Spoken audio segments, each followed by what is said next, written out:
So, I know everybody's heard of Bigfoot. Some people even claim to have seen him. He may be across the whole country, maybe across the whole world. So it should come as no surprise that some people say that Arizona has its own Bigfoot. So at first, he seems like a typical Bigfoot. 7 feet tall, maybe taller, hardly seen, tons of footprints, terrible smell. You know, all the typical things that you know about Bigfoot.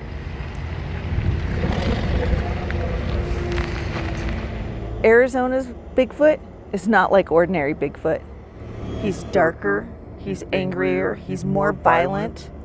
Our Bigfoot, known as the Mogollon Monster, is definitely something to be avoided and feared. Now let me tell you about a man named Sam Spade. He was a trapper, and he was warned not to build his cabin on Mogollon's hunting grounds, but he didn't listen. No, and he built it, and a few weeks later his body was found not far from his cabin. But it was days after that they found his face hanging from a tree, perhaps a warning to others not to make his foolish mistakes.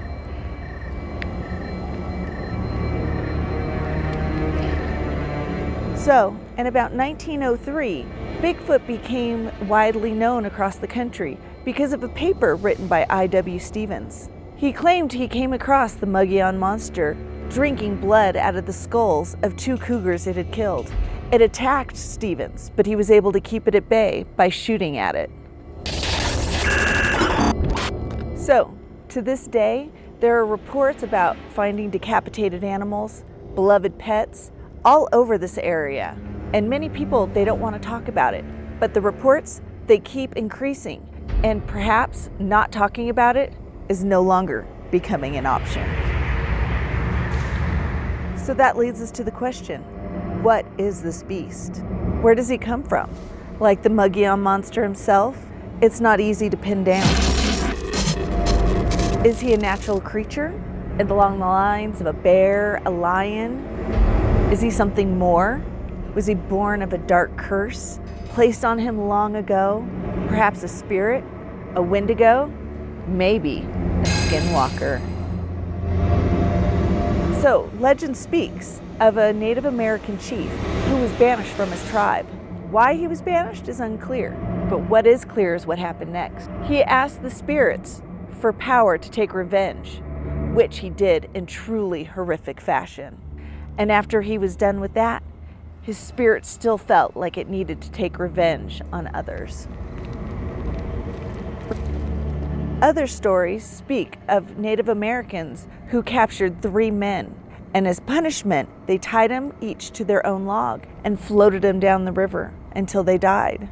Well, one of the men survived and was drove crazy by hunger, and when he finally freed himself, he devoured his 2 dead friends, which cursed his body and turned him into a wendigo that roams this area.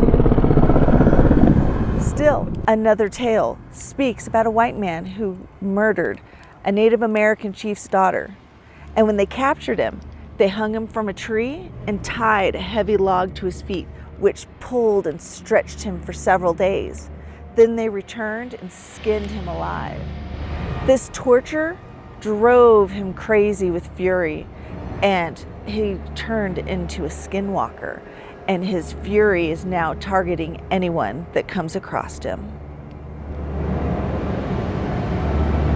The truth is, we may never know what the Mogollon Monster is, or if he is anything at all.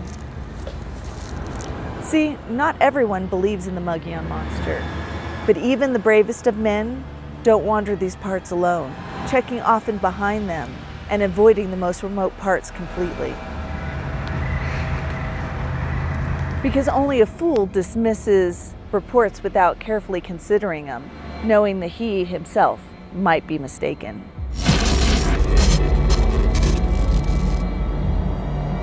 So, whatever you believe about the Mogollon Monster, also believe this. He is, if he is anything at all.